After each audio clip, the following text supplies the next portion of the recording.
और एक बार first part जो मधुलिका मैम ने कंडक्ट किया उसके लिए भी हार्ट दे देते हैं, क्योंकि हमारी एनर्जी, हमारा सोल तो यही है, एक्सपीरियंसेस है ना।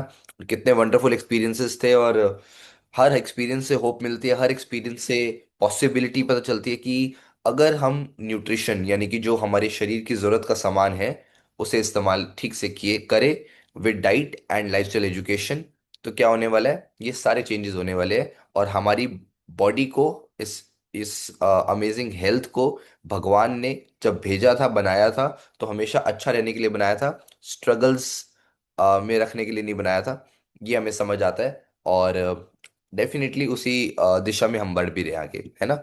चलिए, तो जैसा कि मधुलिका मैम ने बोला, अब आगे का थोड़ा सा सेशन एजुकेशन सेशन है, पढ़ाई लिखाई का टाइम आ गया, वापस बच्चे बनने का टाइम आ गया। और कहते हैं ना, जब तक सीखना जारी, जीतना जारी। और जो सीखता रहता है, मैंने सुना है वो जवान भी रहता है। तो उम्र कुछ भी हो, 60 70 80, बट अगर सीखना जारी है तो आप जवान हो। बुढ़ापा उसी समय से आता है जब आपको लगता है अब मेरे लायक क्या है, अब मैं क्या सीख सकता हूँ, अब तो मुझे मालूम है सब कुछ। ऐसा नहीं होता। हर पड़ाव पे, हर स्थिति में हम कुछ नया सीख सकते हैं, कुछ नया बन सकते हैं, कुछ नया अपने अंदर ला सकते हैं। तो आज का सेशन, जिसका टॉपिक है कैसे हम वायरस से फाइट करें, और राइट तरीका क्या है, राइट अप्रोच क्या है जब when it comes to fight with the virus. क्योंकि अल्टीमेटली जब भी हमारी बॉडी के अंदर, ये आप देख रहे होगे पहली स्क्रीन पे, एक बार कंफर्म कर दो ऐसे थम्स अप से अगर आपको स्क्रीन दिख रही है तो परफेक्ट। ये भूत क्यों दिख रहा है ना, क्योंकि एक्चुअली चीजें इतनी बिगड़ी होती नहीं है जितना हम अपने माइंड में ना उसको भौवा बनाकर बिगाड़ लेते हैं। वो क्या बोलते हैं, राई को भी पहाड़ बना लेते हैं हम। अगर बात करें इन सब चीजों की, जिसमें इलनेस, सिकनेस, डिजीज, यानी कि ये वो सारी चीजें होती है, जब वायरस हमें अटैक करता है तो हमारे साथ स्थिति ऐसी बिगड़ती है ना, हम बीमार पड़ जाते हैं, हमारी ईज, हमारा कंफर्ट छिन जाता है। अब एक्चुअली जिसको हम बहुत हवा मान लेते हैं, जिसको बहुत बड़ा मान लेते हैं, क्या ये इतना बड़ा हवा है भी एक्चुअली, या इसमें हम अभी भी कहीं ना कहीं वो राइट अप्रोच मिस कर रहे हैं। क्योंकि बात करें तीन कैटेगरीज की या तीन अप्रोचेस की, डर, इग्नोरेंस, या सही अप्रोच क्या है दोनों के बीच में। और आपको पता है दोनों के बीच में सही अप्रोच क्या होती है, डरना इज नॉट द सॉल्यूशन, है ना। Ignorance is not at all what we recommend, हम बिल्कुल रेकमेंड नहीं करते आप चीजों को इग्नोर करें, है ना। राइट अप्रोच, लेट्स अंडरस्टैंड सही अप्रोच क्या है। क्योंकि अभी पीछे हम सबके साथ एक स्थिति हुई थी, है ना, एक कोरोना काल की स्थिति में हम, हमारे बीच में बहुत सारे लोग या हमारे आसपास में बहुत सारे लोगों को हमने खोया है। और उसमें मेजॉरिटी लोगों को वायरस या बीमारी की वजह से नहीं हमने खोया, मेजॉरिटी लोगों को हमने खोया है डर की वजह से। मैं कल भी बात कर रहा था, क्योंकि इतना डर का माहौल उस वक्त हो जाता है, हर न्यूज़ चैनल ये दिखाता है हर बार। जब आप टीवी ओपन करो और वही सब देखो तो आपको क्या दिखता है, आंकड़े, इतने लोगों की और मौतें, इतने लोगों की और मौतें, तो लगता है अगला नंबर हमारा। और एक्चुअली वो हमारा डर ही होता है जो हम पे हावी हो जाता है। मैं आप लोगों को इस पे एक छोटी सी स्टोरी सुनाता हूँ और आप लोगों को समझ आएगा कि, क्योंकि आगे की सारा जो सेशन है ना इससे कनेक्टेड है। एक बार की बात है, एक कैदी था जिसको ऑलरेडी सजा सुनाई गई थी कि the person will be hang till death. वो ऑलरेडी एक सजा का भागी था, जिसमें उसको फांसी की सजा सुनाई गई थी। तो ये एक्सपेरिमेंट किया गया, कुछ साइंटिस्ट, कुछ डॉक्टर्स ने सोचा लेट्स डू एन एक्सपेरिमेंट, मरने तो वाला ही है वो। तो उसको बुलाया गया, जहाँ पे कुछ पुलिस का स्टाफ था, है ना, बड़े बड़े जेलर्स और बड़े बड़े जजेस अवेलेबल थे, क्योंकि उनके सहमति के साथ ही ये एक्सपेरिमेंट हो सकता था। और साइंटिस्ट और रिसर्चर्स वहां पे बैठे थे। उसके आगे दो ऑप्शन रखी गई कि भाई तुम बताओ, तुम्हें ऑलरेडी एक सजा सुनाई गई है कि तुम्हें फांसी होने वाली है। अब फांसी की सजा में आपको मैं बता दें कि जब फांसी होती है तो जो फंदा होता है वो आपको बांधा जाता है, और उसके बाद जब नीचे से प्लेटफॉर्म हटता है और यू आर हैंग्ड, तो उसमें बताया कि इतनी हड्डियां टूटेंगी, ऐसे छटपटाओगे, ऐसा दर्द होगा। ऑप्शन नंबर वन तो ये है कि तुम इस तरीके से मरो। ऑप्शन नंबर टू, हम कुछ नहीं करते, हम बहुत आसान मौत भी आपको दे सकते हैं, और हम कुछ स्टडी कर रहे हैं, रिसर्च कर रहे हैं, ऐसा साइंटिस्ट ने बोला। तो आपको सांप डसेगा, है ना, और उसके डसने पे बस आपके शरीर में जहर फैलेगा, जो जो आप पहले वाले तरीके से तड़प तड़प के मर रहे थे, वो आप तड़प तड़प के मरने से बच जाओगे। अब सिर्फ सांप का जहर आपके अंदर फैलेगा धीरे धीरे, और आप एक स्लो डेथ जाओगे, लेकिन इतने तकलीफ के साथ, इतनी परेशानी और इतने दर्द में नहीं जाओगे। तो कह दिया था ठीक है, मरना तो है ही, तो why not to choose the best better option. तो वो कहता है ठीक है, आप मेरे को सांप के डसने से मरवा सकते हो। वो साइन वाइन करता है कंसेंट फॉर्म पे, और सब कुछ सब सब कुछ कंप्लीट हो जाता है। और अब इस पीरियड में 1 महीना होता है, क्योंकि उसका जो फांसी का डेट था वो 1 महीने का बाद ही था, तो उसी डेट पे ही उसे ये जो बोला गया होता है, प्रॉमिस किया गया होता है कि आपको फांसी की जगह हम सांप से डसवा के मरवा रहे हैं, राइट। तो 1 महीने के बाद का वो डेट आता है। अब उस डेट पे उसके चेहरे को जैसे कि फांसी के टाइम पे बंद कर देते हैं, ऐसे ही काला कपड़ा डाल के बंद कर देते हैं। और अब ट्विस्ट सुनो कितना अमेजिंग है। ट्विस्ट ये है कि उसको बताया जाता है कि आपको सांप डस रहा है, लेकिन एक्चुअली सांप डसता नहीं है। उसको सिर्फ नीडल्स मारी जाती है, 2 नीडल्स। दो ऐसी नीडल्स जो पॉइजनस भी नहीं होती, ध्यान से सुनना जो मैं बताने जा रहा हूँ। 2 नीडल्स मार के, जो पॉइजनस भी नहीं है, उसको बोला जाता है आपको सांप ने डस लिया। और अब उसको छोड़ दिया जाता है। और इमेजिन व्हाट, धीरे धीरे धीरे धीरे धीरे धीरे वो इंसान, जैसे कि उसको बताया गया था कि आपकी मौत ऐसी होगी जब सांप डसता है, क्योंकि उसने खुलकर पूछा था कि क्या होने होने क्या वाला है जब सांप डसेगा, कैसे मैं मरने वाला हूँ। तो धीरे धीरे उन्होंने कहा था स्लो डेथ होगी, जहर फैलेगा आपकी बॉडी में। और बिल्कुल ठीक उसी तरीके से वो इंसान मर जाता है। अब आप सोचेंगे ये कैसे हुआ, ना तो उसको सांप ने डसा। सिर्फ ट्विस्ट क्या था, ये क्या करा साइंटिस्ट ने, सिर्फ एक चीज चेक करी कि हमारे दिमाग की पावर कितनी है। 1 महीना जब उसको बता दिया कि आपको सांप डसेगा और आप के अंदर जहर फैलेगा धीरे धीरे और आप मरोगे, वो तब 1 महीने के पीरियड में ही उसने वैसा सोचना शुरू कर दिया। उसने वैसा अपने साथ महसूस करना शुरू कर दिया। और जब एक्चुअली वो दिन आया, और ट्विस्ट ये था कि अब उसको सांप ने काटा भी नहीं है और वो पॉइजनस भी नहीं था जिस निडल से उसको मारा गया, बट उसके दिमाग ने वो जहर अपने अंदर क्रिएट भी कर लिया और मर भी गया। क्या समझ आया आपको इस कहानी से, कि एक्चुअली चीजें इतनी बिगड़ी नहीं हुई होती। हमारा दिमाग ही उस भूत को हवा बना के, बड़ा बनाकर उस स्थिति को अपने साथ पैदा कर देता है, और वैसा सोचने लग जाता है कि हमारे साथ वैसा हो रहा है। तो आज हम वो राइट अप्रोच की बात कर रहे हैं कि एक्चुअली वो राइट अप्रोच है क्या। क्योंकि ये मैं किसी डराने के मकसद से नहीं बोल रहा, बट जो पीछे कोरोना काल हुआ, ऐसे बड़े बड़े साइंटिस्ट और बड़े बड़े रिसर्च बता रहे हैं, हालांकि जब कोरोना भी हुआ था तो बहुत पुरानी पुरानी वीडियोस दिखाई गई, और बताया गया कि ये पहले से ही ना बहुत सारे ऑलरेडी बड़े बड़े बिलियनियर्स और बहुत बड़े बड़े लोगों को पता था। कई बार वो आपने एक वीडियो देखी भी होगी, बिल गेट्स की वीडियो आई थी, अगर नहीं देखी तो मैं बता दूं। कोरोना काल जब आया उससे कई साल पहले, 3 4 5 साल पहले, बिल गेट्स के इंटरव्यू में बिल गेट्स ने बता दिया था कि अब लोग वॉर सिचुएशन में नहीं मरने वाले, अब लोग वायरस से मरने वाले हैं। और उसके बाद उसकी ये इंटरव्यू की बात बड़ी बड़ी ज़्यादा वायरल हुई थी कि ये बिल गेट्स को पहले से कैसे पता था, क्योंकि ऑलरेडी बड़े बड़े लेवल पे ये स्टेज पहले से सेट होना शुरू हो जाता है, और लोगों को पता होता है कि अंदाजा होता है कि क्या होने वाला है आने वाले फ्यूचर में। Understand this. और आने वाले अब 5 साल बाद ऐसी बहुत सारे इंटरव्यूज में और रिसर्चेज में बड़े बड़े लोगों ने इंटरव्यू दे दिया कि कोरोना तो एक ट्रेलर था, अभी बहुत बड़ा वाला और उससे बड़ा वाला स्टेज सेट हो रहा है, और चीज़ें और बनाई जा रही है। और मैं आपको यहाँ पे डराना नहीं चाहता, बट बताना क्या चाहता हूँ कि जैसे कोरोना या कोई भी वायरस हमारे एनवायरनमेंट में आता है किसी भी वजह से, है ना, कैसे भी आता है, कैसे भी उसकी एंट्री होती है, एक्चुअली हमारी राइट अप्रोच होनी कैसी चाहिए। हमारा माइंडसेट तो तैयार होना चाहिए, बट और भी कुछ चीज़ें जो तैयार होनी चाहिए, सिर्फ माइंडसेट से चीज़ें नहीं चलेंगी। क्योंकि जो वायरस है, अगर वायरस को हम जल्दी से समझे, क्विकली समझे, ये होते क्या है वायरस। वायरस बेसिकली, अगर मैं आपको बहुत बेसिक और आसान भाषा में बताऊं, तो ये एक ऐसे फॉरेन एजेंट्स है, ऐसे बाहर के टेररिस्ट है जो हमारे अंदर आते हैं, है ना, और हमारे सेल्स में आकर ही ये जीवित होते हैं, उससे पहले ये जीवित नहीं होते। ये इनका कोई अस्तित्व भी नहीं होता है, बस ये बाहर प्रेजेंट होते हैं, लेकिन हमारी बॉडी में घुसते ही, और हमारे सेल्स सेल्स इनके लिए वो जगह है जहां पर ये घुसते हैं, और वहां जाकर ये एक्टिवेट होते हैं। मतलब हमें हमारे सेल्स ही चाहिए इनको एक्टिवेट होने के लिए, सोच के देखिए। और ये हमारे अंदर घुसते किन किन जगहों से वो भी मैं आपको बताता हूँ, लेकिन लेट्स अंडरस्टैंड। वायरस आज हमारे एनवायरनमेंट में हर जगह पाए जाते हैं। हमारे हवा में है, पानी में है, हर जगह है, all all around our environment. बहुत सारे इनमें से हार्मलेस है, कुछ नहीं करते हमें।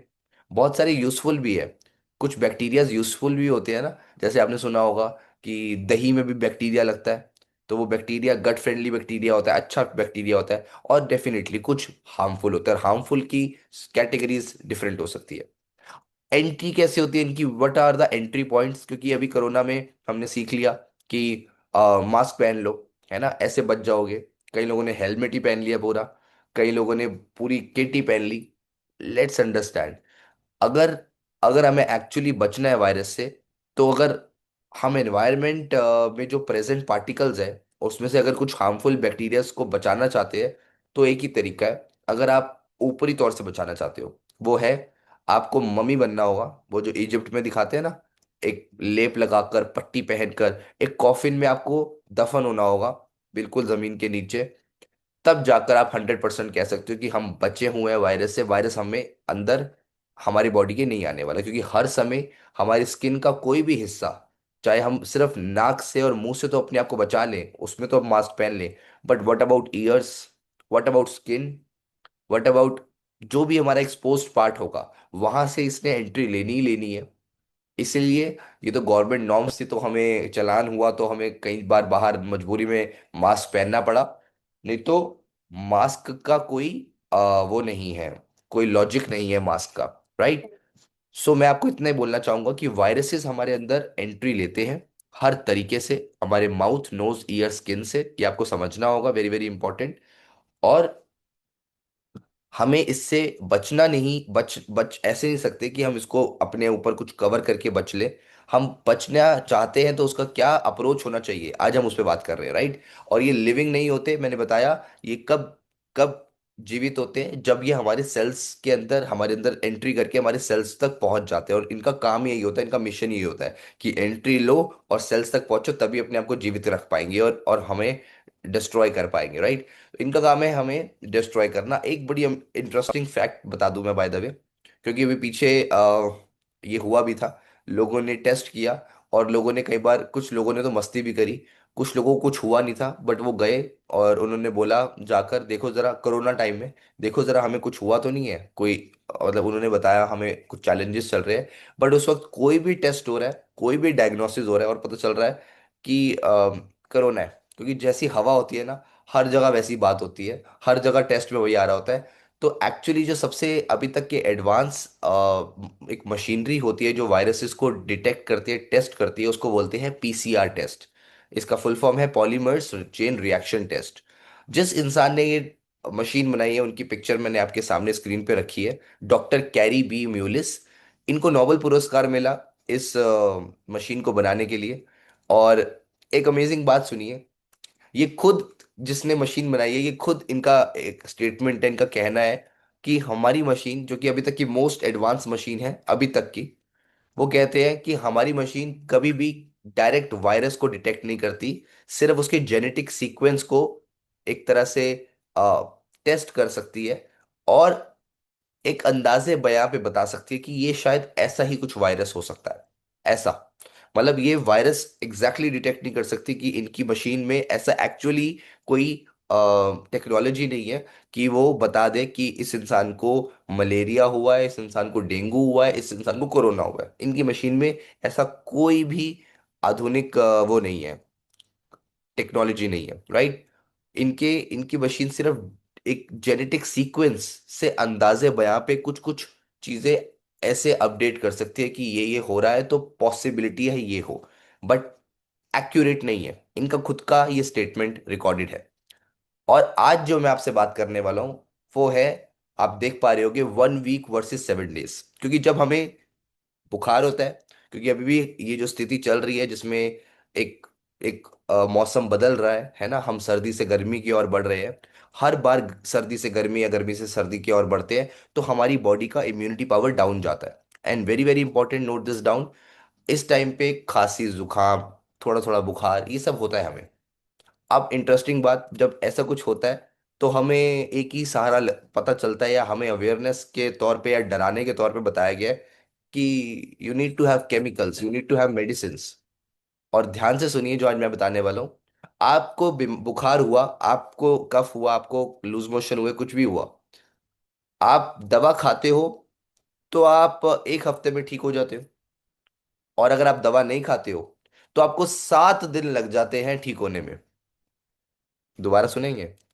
आपको बुखार हुआ, आपको कोई तकलीफ हुई, परेशानी हुई, आप दवा खाते हो तो आप 1 हफ्ते में ठीक हो जाते हो, और अगर आप दवा नहीं खाते, अंडरस्टैंड दिस, तो आपको 7 दिन लग जाते हैं ठीक होने में। आप बोलोगे ये क्या बोल रहे हो, बात तो एक ही, वो बात तो एक ही है सर, 1 हफ्ता और 7 दिन एक ही तो होते हैं। करेक्ट, बात तो एक ही है, लेकिन इसको ऐसे ही बिठाया गया है हमारे दिमाग में, दवा खा लो ठीक जल्दी हो जाओगे, जबकि कोई जल्दी ठीक नहीं हो रहे। जैसे हमारी बॉडी को रिकवर होना है, हमारी बॉडी के अंदर इम्यूनिटी सेल्स नहीं, इम्यूनिटी नहीं, वाइट ब्लड सेल्स नहीं, हमें रिकवरी करके देनी है। वो सिर्फ आपको दवा का झांसा देकर, और बल्कि उस दवा का एक्चुअल काम क्या होता है ये भी आज आपको रियलिटी पता चलेगी। और मकसद यही है कि आपको राइट अप्रोच पता चले। आज ये आपसे अगर मैं बात करूं, कुछ आपकी स्क्रीन पे चीजें मैं दिखा रहा हूं, आपको बस क्या बताना है ऐसे, इसको बोलते हैं गुड, इसको बोलते हैं बैड। ऐसे करोगे गुड, करके दिखाओ जरा, गुड का रिएक्शन करके दिखाओ, आप म्यूट हो तो ऐसे करो गुड, इसको ऐसे बोलते हैं बैड, करो बैड। मेरा आपसे सवाल, आपको सिर्फ मैं पूछूंगा गुड या बैड, तो ऐसे गुड ऐसे बैड आपको ऑप्शन आंसर देना है। तो जिनको पता है वो तो मुझे पता है वो क्या बताएंगे। तो आपके स्क्रीन के सामने पहला पिक्चर आया, फीवर, गुड और बैड। फीवर गुड है बैड है? आपकी बॉडी में फीवर आता है तो गुड है बैड है? जल्दी से रिएक्शन दो अपना, गुड है बैड है? कुछ लोग कह रहे हैं यार हमें बोलना तो बैड था, बट कुछ लोगों के थम्स अप देखकर समझ नहीं आ रहा, कंफ्यूज याद ही है इन्होंने, गुड बोल रहे हैं। कुछ लोग कंफ्यूज है, कुछ लोग अभी आ गया बैड, कुछ लोग है ना कंफ्यूज है, हमें बोलना तो था बट इन्होंने हमें कंफ्यूज कर दिया। चलो अभी आगे बढ़ते हैं। अरे जिनको पता है वो मत करो यार, वो मत खेलो, मेरे को उनसे बात करनी है जिनको नहीं पता। एक बार जरा सेकंड सेकंड देखो चीज स्क्रीन पे। कफ और कोल्ड होता है, आपको गुड है या बैड है? ऐसे करो गुड है, ऐसे करो बैड है, बताओ गुड है बैड है? कुछ लोग बाज नहीं आएंगे अब के अपनी हरकतों से, फिर लगे पड़े हैं जिनको मालूम है। तुम्हारी वजह से बेचारे नए बच्चे कंफ्यूज हो रहे हैं। कफ कोल्ड गुड है बैड है? आगे आगे कुछ लोग कह रहे हैं बैड, ठीक है। ओके, वॉमिटिंग होना, वॉमिटिंग होना गुड है बैड है? गुड है बैड है? बेचारे बच्चे कंफ्यूज हो गए। Okay, last option. मुझे सुबह सुबह ऐसी फोटो दिखानी नहीं चाहिए, मुझे पता है सुबह सुबह नाश्ता चल रहा है, बट गुड है बैड है, लूज मोशन गुड है बैड है? एक्चुअली बताऊं मैं आपको, तो ये हमारी बॉडी का एक मैकेनिज्म है। गुड और बैड में आप डिसाइड करना क्या है, मैं तो आपको बताऊंगा फैक्ट। ये हमारी बॉडी का एक मैकेनिज्म है। अब वो कैसे होता है मैकेनिज्म, हमारी बॉडी के अंदर अगर वायरस एंटर करता है हमारी सेल्स में जाकर, वो जीवित होता है, तो हमारी बॉडी का ऑटोमेटिकली एक डिफेंस मैकेनिज्म ऑन हो जाता है। लिख लीजिए इसको, डिफेंस मैकेनिज्म ऑन हो जाता है। पुराने टाइम पे जब आरओ फिल्टर वाटर नहीं होते थे, तो आपको याद होगा कि पानी के अंदर का बैक्टीरिया निकालने का एक तरीका होता था। कौन बताएगा वो तरीका? हेलो, कौन बताएगा वो तरीका? वो तरीका क्या होता था? हमारे पुराने टाइम पे दादी नानियाँ पानी लाती थी, और आरओ फिल्टर का जमाना नहीं था, उसका बैक्टीरिया और वायरस अगर उसमें एक डर होता था कि इसमें हो सकता है, तो एक तरीका होता था। हाँ जी, मनीष जी आए हैं हमारे बीच में। सर क्या तरीका था वो? पर पहले तो उसको बॉइल्ड कर देते थे, सबसे आसान तरीका यही था कि वो करेक्ट उसको बॉइल्ड करेक्ट, कर दें। Thank you so much Manish sir, एक बार मनीष सर के लिए क्लैपिंग कर देंगे हम। उसको बॉयल करते थे, यानी कि उसका तापमान, उसके टेम्परेचर को बढ़ाया जाता था। बॉडी आपकी क्या, आपकी बॉडी क्या करती है? आपकी बॉडी भी सेम करती है। आपकी बॉडी में वायरस ने एंट्री ली तो आपकी बॉडी का टेम्परेचर बढ़ता है, जिसको आप फीवर बोलते हो। और हाई टेम्परेचर आपकी बॉडी कर रही है वायरस को मारने के लिए, आपकी बॉडी आपका साथ दे रही है। बट हमारा हल्का सा फीवर आते ही, बॉडी गर्म होते ही, हमें क्या लगने लग जाता है, बाप रे बाप, हमारा दिमाग क्या कहता है, कुछ तो गड़बड़ है दया, बिगड़ गया मामला। और ये बैड वाला जो आप अभी रिएक्शन दे नहीं रहे थे कुछ लोग, है ना, डर के मारे, क्योंकि बाकी लोगों ने थम्स अप किया था, बट आप बोलते हो इट्स बैड, जबकि वो हथियार था आपकी बॉडी का, फीवर वॉज अ वेपन। और हाई टेम्परेचर होने से आपके वायरस को मार रही थी बॉडी नेचुरली, क्योंकि आपके अंदर एक प्राण शक्ति नाम की एक ताकत है, जो आपको ऑटो करेक्ट करती है, जो आपकी बॉडी में हीलिंग करती है, सेल्फ हीलिंग करती है नेचुरली। और वो वाली हीलिंग पावरफुल हीलिंग होती है, better than the healing from medicine, क्योंकि मेडिसिन क्या करते हैं बताने वालों। और लेकिन हमें क्या होता है, हमसे पेशेंस, हमारे पास पेशेंस नहीं है, हमसे वेट नहीं होता। हम कहते हैं बाप रे, टेम्परेचर हाई हो रहा है, एक थर्मोमीटर लगाया और देखा, नहीं नहीं, इसको ठीक करो, क्योंकि काम पे जाना है, फलाना है, ढिमकाना है, जो भी है। अनईजी हम होना नहीं चाहते, क्योंकि चीज़ों को हम कंफर्टेबल ही रखना चाहते हैं। और हम क्या करते हैं, हम सो कॉल्ड मेडिसिन ले लेते हैं, but we take support of medicine. अब उस मेडिसिन का बड़े सारे नाम है ना, गोलो, मोलो, आजकल ऐसे कुछ नाम आ रहे हैं, मैं रियल नाम नहीं ले सकता क्योंकि मेरे सेशन रिकॉर्ड हो रहे हैं। तो पता है ना वो दवाइयाँ, है ना, एक आता है कौन सा मोल मोल आता है ना, पैराशूट मॉल ऐसा कुछ है, पैराशूट उसमें होता है। आप समझ गए मैं क्या बोल रहा हूँ। एक्चुअली ये सारी जो दवाइयाँ हैं, एक्चुअली ये कर क्या रही है, ये हमारे वायरस को नहीं मार रही, ये सिर्फ हमारे उस वायरस को जाकर एक तरह से हमारे वायरस को तो छेड़ भी नहीं रही, हमारे सिर्फ हाई टेम्परेचर वाली बॉडी को, उसके टेम्परेचर को डाउन लाने में डाउन ला रही है। और इससे वायरस नहीं मर रहा, इससे बल्कि वायरस को और टाइम मिल गया, वो छुप गया, क्योंकि उसको पता चला कोई केमिकल आया है, और ये केमिकल का काम है टेम्परेचर डाउन करना अननेचुरली। तो वो अभी वो वायरस छुप गया है, थोड़े टाइम के लिए रुक गया है, सो गया है, लेकिन अब वो और ताकतवर हो रहा है, क्योंकि जब वो रुकता है बॉडी के अंदर, वो छुप जाता है, वो और ताकतवर होता है। Understand this. और जब वो ताकतवर होता है, हमारे अंदर रहता है, थोड़े टाइम के लिए वो इनएक्टिव होता है, बट वो कहता है thank you to that medicine, whatever that medicine is, वो कहता है थैंक यू, क्योंकि तू आई, तूने मेरे को मारा नहीं, तूने बल्कि बॉडी का टेम्परेचर डाउन कर दिया। और आपका दिमाग क्या कहता है, अरे वाह क्या बात है, दवाई ने इमीडिएट असर दिखा दिया, दवाई खाई और हमारा फीवर डाउन हो गया। जबकि मेन मकसद क्या था, वायरस को मारना। मतलब आप कह रहे हो कि अगर टेररिस्ट अटैक होगा, तो आपका डिफेंस मैकेनिज्म, यानी कि आर्मी आएगी और उसको मारेगी, आप कहोगे नहीं नहीं, ये जो नेचुरल डिफेंस मैकेनिज्म है इसको बंद करते हैं, एक काम करते हैं, इन सबको ना अंदर अंदर छुपा देते हैं। आपका ये अप्रोच रहता है when you have medicine, this is reality. तभी कुछ टाइम बाद, कुछ कुछ दिन बाद, या कुछ कई बार मंथ्स बाद भी, आपका जो वायरस अभी के लिए इनएक्टिव हुआ, वो वापस एक्टिव होता है, और मजबूत तरीके से। तभी आपने देखा होगा, आपको फीवर हुआ था, आपने दवाई खाई, फिर कुछ टाइम बाद आपको कफ, कंजेशन, स्नीजिंग शुरू हो जाती है। कितने लोगों ने नोट किया पैटर्न, उनको कफ, कंजेशन, स्नीजिंग शुरू हो जाती है। पता है क्यों? क्योंकि अब बॉडी कहती है इसने पहले तरीके से तो मेरी बात मानी नहीं, अब इस वायरस को मैं नेचुरली निकालती हूँ। गंदगी, जो वायरस है उसको कफ, कंजेशन, स्नीजिंग के थ्रू निकालती हूँ। क्योंकि कफ, कंजेशन, स्नीजिंग में क्या होता है, नाक बहती है, खांसी आती है, आप बार बार बॉडी से कुछ कुछ आपकी बाहर निकल रहा होता है, पर वो नाक बहना, वो खांसना, वो भी हमें अनकंफर्टेबल लगता है। फिर हम क्या कहते हैं, फिर हमें मेडिसिन दो, जबकि फिर से वो एक फाइट मैकेनिज्म था, वेपन था आपकी बॉडी का, कफ और कंजेशन। इट वॉज गुड, अच्छा था वो, it was a fighting mechanism. लेकिन हम क्या करते हैं, अगेन वो मेडिसिन खा के अंदर ही, कुछ भी बाहर नहीं निकलना चाहिए, सब अंदर ही रहे। ये बिल्कुल वैसा है कि मुझे ना सेफ्टी पर्पज से आजकल वो गाड़ी में ना, अगर आप बेल्ट ना पहनो, आपकी ड्राइविंग सीट पे या साथ वाली सीट पे आप बेल्ट ना पहनो, तो वो बेल्ट ना पहनने पे एक सिग्नल देती है, बीप बीप बीप का साउंड आता है। हम कहते हैं यार वो बीप बीप बीप का साउंड ना अच्छा नहीं लगता, इस तार को काट देते हैं और उस बीप की आवाज को ही बंद कर देते हैं। हम ये तो कर देते हैं, बट वो बीप का साउंड किसकी सेफ्टी के लिए था, वो किसके लिए था, इट वॉज फॉर अस, वो हमारी सेफ्टी के लिए था। हम वो तार ही काट देते हैं, हम ऐसे ही अपने ब्रेन से वो कनेक्शन ही काट देते हैं, अपनी बॉडी से वो कनेक्शन ही काट देते हैं, जो हमारे वायरस को नेचुरली हमारी बॉडी बाहर फेंक रही थी, हमारे वायरस से लड़ रही थी नेचुरली, और हमें पावरफुली रिकवर कर रही थी। अंडरस्टैंड दिस, क्योंकि हमारे दादा, हमारे पापा, हमारे आसपास की सोसाइटी ने इस बात को एक्सेप्ट कर लिया, क्योंकि करवाया गया वो एक्सेप्ट, क्योंकि बताया गया। अगर वो बताएंगे नहीं, तो बड़ी बड़ी फार्मा कंपनीज अपने मिशन में सक्सेसफुल नहीं हो पाएंगी, जो वो देना चाहती है, जो वो करना चाहती है, जो वो मेडिसिन सेल करके आपकी बॉडी के साथ कुछ नहीं अच्छा कर रही। हाँ, बहुत सारी चीजें अच्छी उनके लिए जरूर हो रही है, बट आपकी बॉडी के साथ कुछ अच्छा नहीं हो रहा। Understand this. मैं हम वैसे बोलते हैं कि आपको दवाइयाँ डॉक्टर से पूछ के, जो भी डॉक्टर आपको रेकमेंड करे वो सारी खानी चाहिए, बट मैं आपको सिर्फ रियलिटी बता रहा हूँ कि इन कंडीशंस में, when we are in fever, when we have cough congestion, इन टाइम में हमारी एक राइट अप्रोच क्या हो सकती है। पहले तो फिर से समझते हैं अभी तक का जो हमने सेशन समझा।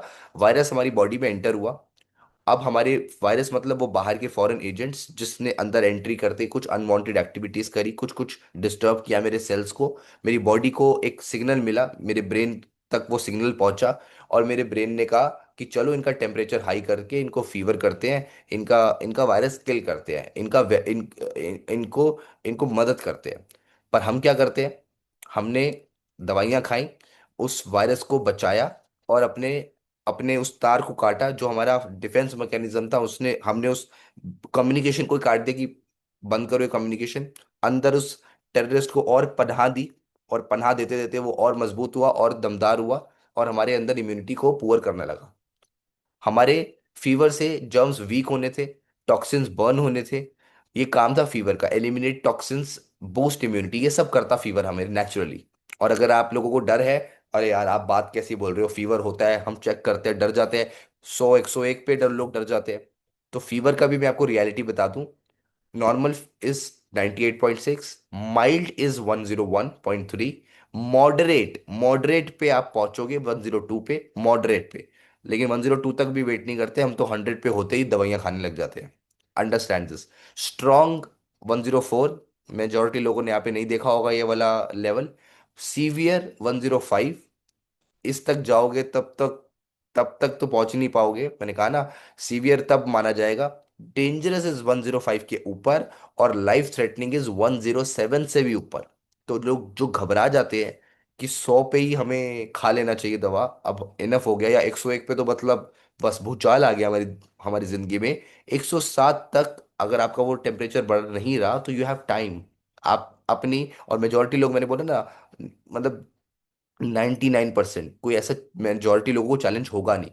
अगर वो जेन्युइनली ऐसे बढ़े जा रहा है, राइज अप हो रहा है, तब आप थोड़ा सा मेडिकल हेल्प के लिए डेफिनेटली अप्रोच कर सकते हैं। बट जो हम 99% लोग 100 101 पे ही आकर दवाइयाँ खा रहे हैं, that is not a right approach. ये मैं आपको एजुकेट करूंगा, बाकी राइट अप्रोच है नहीं है आप बताओगे, क्योंकि मैंने आपको भी एग्जांपल दे दिया कि कोई भी सिचुएशन में आपके घर में कोई चोरी होती है, कोई रॉबरी होती है, तो आप उन्हें अपने घर से बाहर निकालने की अप्रोच ना रखते हुए उनको घर में ही पनाह देने की अगर अप्रोच रखोगे, घर में एक एक किसी कमरे में बंद कर दोगे, तो it's not a right approach.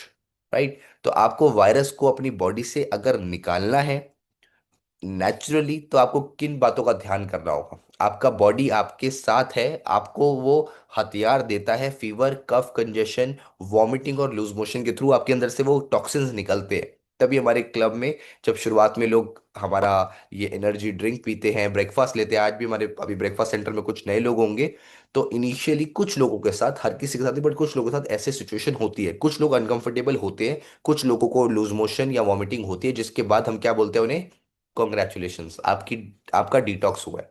तो सारे के सारे चारों के चारों इश्यूज जो मैंने बताया आपको कि इधर फीवर या कफ कंजेशन, कोल्ड या मोशन या वॉमिटिंग, ये सब एक डिफेंस मैकेनिज्म है आपकी बॉडी का। और हमने स्टार्टिंग में बात करी, कोई आज तक डायग्नोसिस टेस्ट बना ही नहीं, तो जिस चीज़ का कोई डायग्नोसिस टेस्ट नहीं बना जो वायरस को एग्जैक्टली डिटेक्ट कर दे, तो उस वायरस की मेडिसिन कैसे हम खा सकते हैं? आपने कभी सोचा? जिस इंसान ने पीसीआर टेस्ट बनाया, कैरी ब्यूम्यूलिस, वो कह रहा है कि मेरी मशीन में जेनेटिक सीक्वेंस आ जाएगा लेकिन एग्जैक्ट वायरस नहीं आएगा, और हमें वायरस, इस वायरस की ये दवाई है बोलकर बेचा जाता है, और वो सारी दवाइयां हम एक्सेप्ट करके खाते हैं। और एक्चुअली हमें लग रहा होता है कि वो दवा ठीक कर रही है।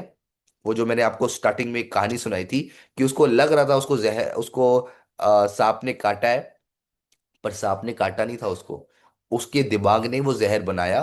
और उसका दिमाग ही, अब हमारा दिमाग ही, इसी को एक साइंस की भाषा में प्लेसीबो बोलते हैं। मेजोरिटी तो चीजें प्लेसीबो इफेक्ट से होती है।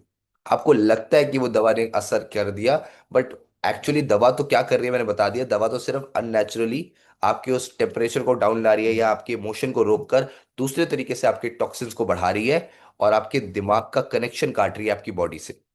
Understand this. एक इंसान जिसने आज से कई साल पहले 1965 में एक स्टडी करके, एक नहीं बहुत सारे, तीन इसने नोबेल प्राइज लिए, है ना, it's he has two unshared Nobel prize लिए। दो दो नोबेल पुरस्कार एक व्यक्ति को मिलते हैं जिनका नाम है लाइनस कार्ल पॉलिंग। और इनको किस बात पे नोबेल प्राइज मिला क्योंकि इन्होंने एक बुक के माध्यम से भी और वैसे भी रिसर्च से ये प्रूव कर दिया कि हमारी बॉडी के अंदर एक अपने आप में ही सेल्फ हीलिंग मैकेनिज्म है, प्राण शक्ति है। और हम अपनी बॉडी को बस सही सामान देकर, यानी कि न्यूट्रिशन वैल्यूज कंप्लीट करके क्या कर सकते हैं, अपनी बॉडी को हील कर सकते हैं। और अभी तक इन जैसा व्यक्ति इन जैसे व्यक्ति को जो 2 नोबेल पुरस्कार मिले हैं अनशेयर्ड, ऐसा मेजोरिटी लोग हैं नहीं आज भी इस पूरे धरती पे। अभी तक 4 में से ये एक है, सिर्फ 4 लोगों को ऐसे 2 अनशेयर्ड नोबेल पुरस्कार मिले, उसमें से ये एक है। अभी तक टिल नाउ 1965 से अब तक 2026 तक इसी व्यक्ति को 2 अनशेयर्ड नोबेल पुरस्कार मिले। मतलब इतने लेवल का व्यक्ति अपनी रिसर्च और अपनी बुक में क्या कंफर्म करता है वो कि जब हम विटामिन सी डाइट लेते हैं हमारी अंदर इम्यूनिटी स्ट्रांग होती है, और हमारे वाइट ब्लड सेल्स प्रोटीन लेने से बढ़ते हैं। तो हमारी डाइट में ही वो सारा राज छुपा है हमारी बॉडी को ठीक रखने का। तो इसीलिए मैंने बोला था कि आपको डर में भी नहीं रहना बट इग्नोरेंट भी नहीं रहना, क्योंकि हम न्यूट्रिशन भी ना ले ये गलत अप्रोच है। हाँ, हम अपने आप को सही न्यूट्रिशन से हील करें, बेटर वे में हील करें, तो हम देखेंगे जो दवा अभी लग रहा है हमें, दवा हमें एक हफ्ते में ठीक कर रही है, तो हम डाइट लेकर भी 7 दिन के अंदर ज्यादा बेटर तरीके से ठीक होंगे। ये मैं नहीं, आपका एक्सपीरियंस बताएगा, और बहुत सारे हमारे यहाँ पे ऐसे एक्सपीरियंस लोग हैं। और इनकी ही बुक और इनकी ही पूरी रिसर्च में क्या है, एक 3 डेज का डाइट प्लान। डे 1 पे ये कहते हैं कि सब कुछ सॉलिड बंद कर दिया जाए। नो राइस, नो चपाती, नो दाल, नो सब्जी, है ना। और आप उसके लिए हम आपको सजेस्ट करते हैं कि आप फ्रेश एक एनर्जी ड्रिंक, हमारी एनर्जी और डिटॉक्स ड्रिंक होती है जो हम आपको रेकमेंड करते हैं, जिसमें ऑरेंज पेको का नाम का एक पौधा है जो आपके अंदर की टॉक्सिसिटी निकालता है, गंदगी निकालता है। और गर्म पानी और आपको हेल्प करता है बॉडी से गंदगी निकलने में। और प्रॉपर न्यूट्रिशन के लिए आप हमारा अमेजिंग नाश्ता, जो वर्ल्ड का नंबर 1 नाश्ता है in terms of nutritional values, और उसमें कैलोरीज भी कम है और हैवी टू डाइजेस्ट भी नहीं है, हर तरीके से बेहतरीन है। और आप अपने कोच से उसकी कुछ रेसिपी का कुछ चेंजेस करवा सकते हो, क्योंकि person to person recipe change होगी, और अपनी वर्क अपनी इम्यूनिटी पे काम कर सकते हो नेचुरली। और हमारी 3 दिन का एक डाइट प्लान है, 3 स्टेप डाइट प्लान।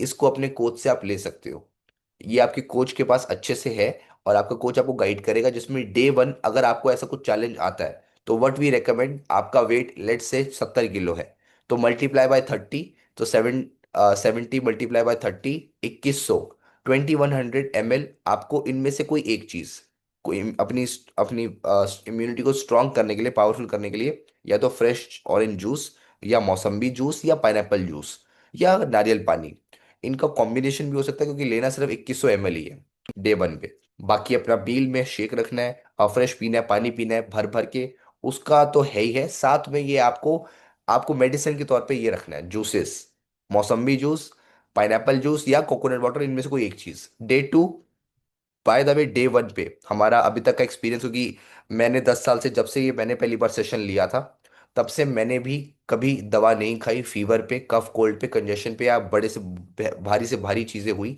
या हमें भी कोरोना टाइम में कुछ हुआ था। बट हमने तो टेस्ट भी नहीं करवाया, और हम टेस्ट करवाने जाते तो हमें पक्का पता था वो कोरोना ही बोलते।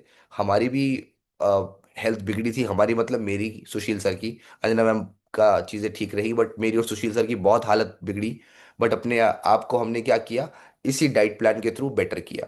राइट, डे 1 पे 80% चीजें रिजॉल्व आपको महसूस होंगी, आपकी बॉडी रिलैक्स करेगी, आप रेस्ट मोड पे रहोगे, ज्यादा काम नहीं कर पाओगे, इट्स ओके। एक दिन में आप अगर रेस्ट करोगे, काम नहीं करोगे, एक्सर्शन नहीं लोगे, तो ये बेटर अप्रोच है अगर आपको पावरफुली रिकवर होना है।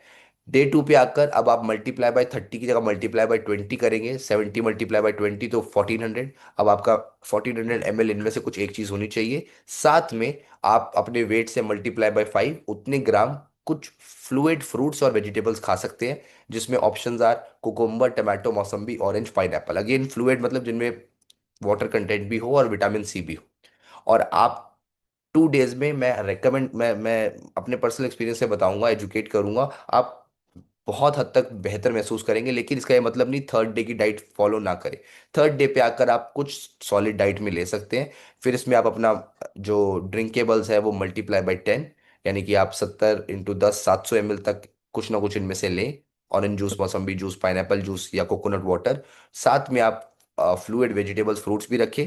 साथ में आप कुछ सेमी लिक्विड खाना चाहें, लाइक दलिया, लाइक खिचड़ी, ये आप खा सकते हैं, with less of salt, with less of you know oil and everything. But I I actually I am telling you, इसका मैजिक बहुत सारे लोगों ने देखा है। कितने लोग हैं बाय द वे जिन्होंने इसका मैजिक देखा है?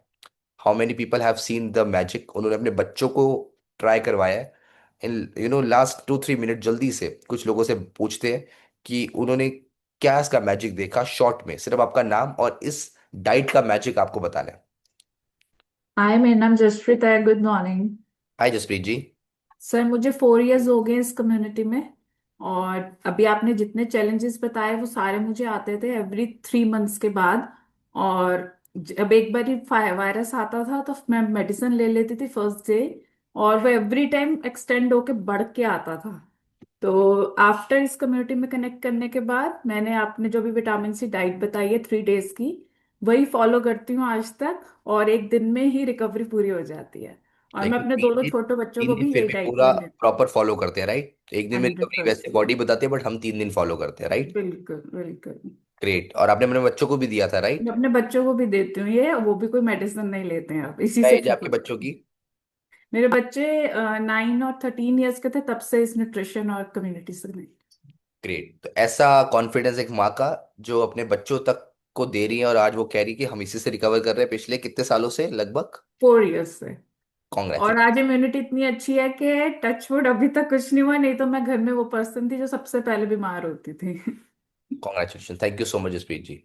जी, Sangeeta ji. Good morning sir. मेरा नाम संगीता है। मेरी शुरुआत ही कोविड के टाइम पर हुई थी। मैंने 2020 में ज्वाइन किया था, और उसी के कुछ मंथ में जब कोविड चल रहा था तो मुझे कोविड हुआ, और मुझे ये डाइट प्लान दिया गया, और इसी डाइट प्लान की वजह से मैंने अपनी 3 से 4 दिन में रिकवरी कर ली। जब बहुत हाई चल रहा था, मैं बिल्कुल घर में स्वस्थ थी, बाकी लोगों से मस्त बात करती थी, और मुझे कोई प्रॉब्लम नहीं हुई।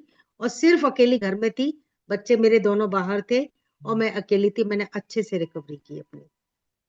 अमेजिंग।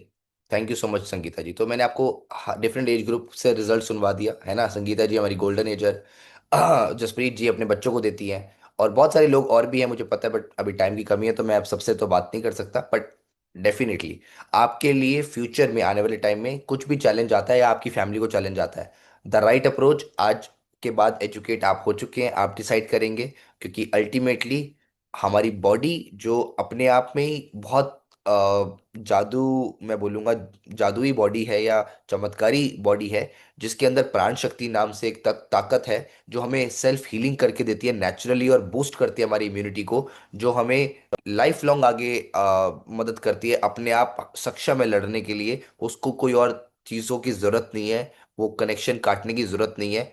ऐसे करके आप हील होंगे तो बहुत पावरफुली रिकवर होंगे। और इसके लिए एक ही स्लोगन मुझे याद आता है, पहले इस्तेमाल करो फिर विश्वास करो। आज की एजुकेशन सिर्फ सुनने वाली नहीं है, एंटरटेनिंग नहीं है, इसको इस्तेमाल एक्सपीरियंस करने वाला है। क्योंकि जब आप एक्सपीरियंस करोगे तो आपको डिफरेंस पता चलेगा, फिर आपका विश्वास बढ़ेगा, और फिर आप इसको कंटिन्यू कर सकते हो। With these words, thank you very much. आगे आने वाला फ्यूचर ब्राइट है हम सबका। कुछ भी होगा अपने कोच से बात करके अपना diet plan, 3 days diet plan जरूर लेना। और अब थोड़ी सी जल्दी से हम मस्ती करते हुए विदा लेंगे, टाइम ज़्यादा है नहीं, तो 1 मिनट का म्यूजिक जल्दी से बैक टीम आप प्ले कर दो, मस्ती वाला। और खड़े हो जाओ, खड़े हो जाओ जो लोग अपने आप को हमेशा दवा मुक्त, दर्दों से मुक्त रखना चाहते हैं, जो हमारे वेलनेस लिविंग प्रोग्राम का उद्देश्य होता है कि we always lead a medicine free life, pain free life. जो लोग चाहते हैं वही लोग खड़े हों, नहीं तो बाकी यूनिवर्स और भगवान देख रहे हैं, जो खड़े नहीं होंगे उनका अपना अपना जिम्मेवारी। खड़े हो जाओ। थोड़ा थोड़ा क्लैपिंग करना, थोड़ा थोड़ा डांस करना is a good way to start your day. हमारी बैकएंड टीम रेडी है सब?